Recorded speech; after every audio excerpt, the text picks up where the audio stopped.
Hello, my friends. Welcome back to another episode of r/ProRevenge, where many of you come to hear stories about people getting what they deserve. Guys, in this episode, there's going to be 4 stories. The first story is a war between 2 neighbors. The second story deals with a noisy neighbor. The third story is a $50,000 revenge on a landlord. And we'll finish off with some good old revenge on a cheater. I hope you guys stay for the stories today and subscribe for future videos. Guys, this first story was sent to me by a subscriber who doesn't happen to have Reddit, but has an awesome revenge story to share, and it's titled, "They Messed With Me. I Framed Them." A little bit of backstory.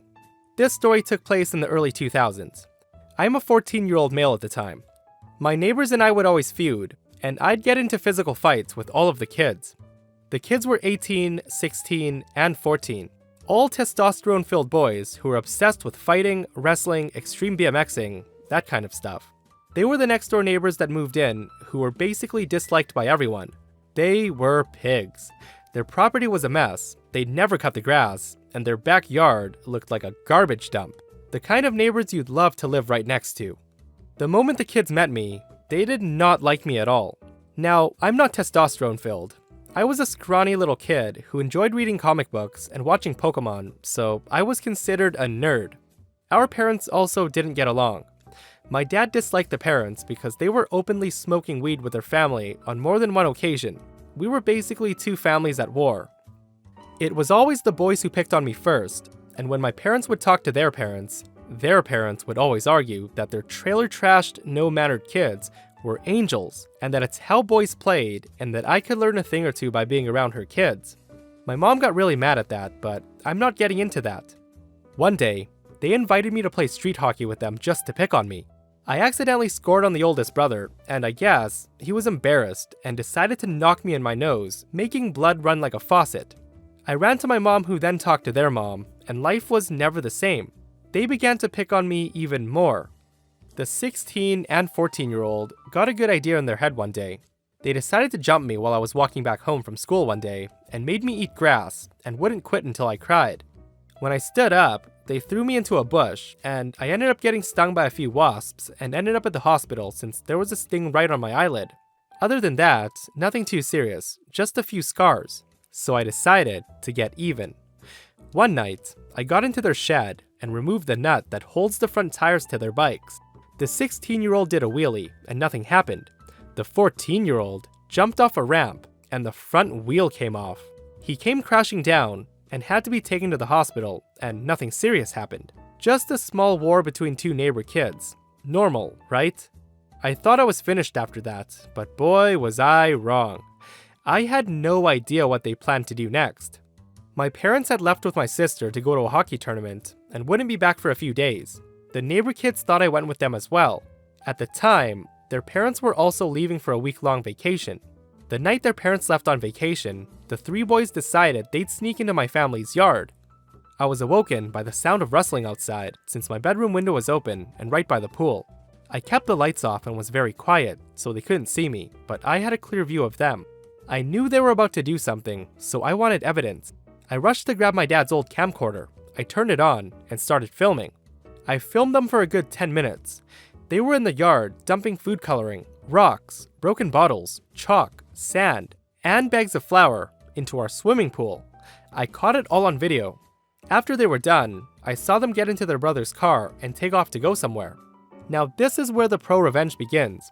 You may be thinking that I filmed all this so I can show the cops and their parents, right? Get them into a little bit of trouble and teach them a lesson. Well, that's only half right. I wanted to win this, and I was gonna bury those kids for what they did to me. Instead of vandalizing my neighbor's house in retaliation and causing an all-out war between us, I had an even better idea. I was gonna win this war between my neighbors and put the final nail into their coffin tonight. Since I had video proof of them vandalizing our pool for about 10 minutes, showing everything they did, they were already getting into trouble. So my master plan was to take things to the next level, to vandalize my own pool and house even more.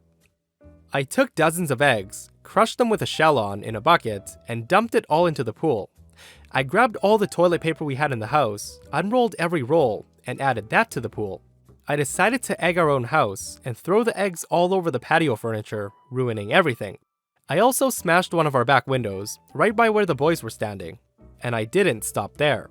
I let the air out of our vehicle's tires. Once the air was let out of the tires, I grabbed a knife and stuck it into the tires, making an unrepairable gash on the sidewall of the 4 tires. I also made a nice deep key line down the side of my dad's truck, the side that was facing their property. I ended up creating thousands of dollars worth of damage to our property. The pool had to be drained, and the pump and liner had to be replaced because it was damaged from sucking in all of the crap. When my parents got home, they called the police. The police took my statement, and then I showed them video evidence of the boys trashing the place. My parents and the police commended me for my quick thinking of getting video evidence, as it'll be way easier to charge them for the crimes. I was all smiles that night. They then waited for my neighbors to get home from vacation. The policeman agreed to come back to talk to them, and we all had a sit down. There was no disputing the damage. I had video proof. I had the video of them trashing the pool, throwing objects over the fence. There was enough evidence of them vandalizing our pool to pin the car damage as well on the boys. There was nothing they could say at this point to argue it. I sat there with a straight face while they tried to argue that they had nothing to do with the car damage, but the boys were trying to fight a battle that they'd already lost. They were completely guilty at this point. Their parents were furious. I didn't see the boys outside for months after that. The neighbors agreed to pay for all the damage, and here's the list of things they had to pay for. The water pump for the pool and pool damages was $5,000. The broken window that had to be replaced was $500. A new set of tires for our car was $1,000. Repairing the keyed vehicle that included the door and quarter panels was $5,000. A crew to clean the egg off our property was $2,000. Altogether, the neighbors agreed to pay my parents almost $15,000. And this is a secret that I'll keep from my parents forever though. Nobody will ever know that I did this. The neighbors lived beside us for another year after that, probably until their rental agreement ended. I had no idea that he was going to frame them that horribly. It sucks that the parents had to shell out money for their dumb kids doing this though. I'd be pretty pissed if my kids suddenly caused $10,000 of damages that I'd have to pay for. But that taught them a valuable lesson. Don't vandalize other people's property. This next story is titled, To Sleep, Perchance to Dream. Was reminded about this last night while going through some old photos with the wife. For the first few years after we graduated, the wife and I lived in an apartment. Nice place, but of course, the walls were paper thin. Life was good, until we got new neighbors. A pair of guys who would play their stereo super loud until 2 or 3 a.m. during the week. It kept us and other neighbors awake and miserable.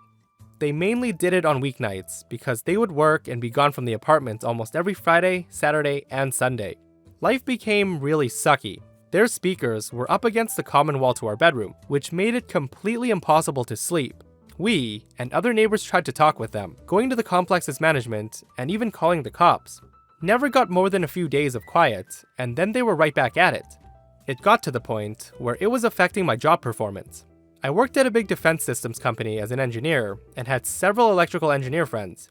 One of them made me what he called an interference box. It was basically an amplifier that I could put near the common wall that would cause a massive distortion and noise to come out of any speakers within a 20-foot radius. Made it impossible to use their system. I would turn it on at 10 p.m. and leave it on all night. It made a bit of a buzzing noise itself, but not bad. I'd just cover it with a couple of pillows and I could sleep. If I turned it up all the way, it would mess with their TV as well. These guys tried all kinds of things to fix their stereo. They bought new and bigger speakers, line filters, etc., and nothing worked. I'd hear them bitching about the situation and grinding each other's gears over who had broken the system. Life was good again. One day, they packed up and moved out, skipping out on their lease. They were not missed. The new neighbors were quieter than us, stayed in the apartment until we bought our first house 6 months later. I'm gonna have to look that up, an interference box. I could see myself having some fun with neighbors as well, but my neighbors are pretty good people. That'd totally be fun though. This next story is titled, Cause Me Hassle on Moving Out?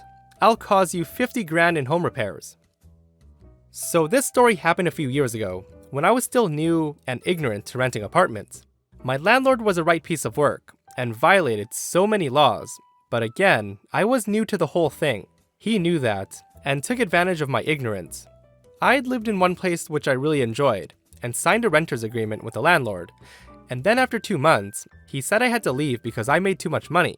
I loved that place, but he said not to worry, that he owned another building that had an available apartment that I could move into. Begrudgingly, I made the move over there. It wasn't as nice of a place by far, though still had the same amount of rooms, a bedroom, a similar office, so I figured I couldn't complain, and he charged me the same rent.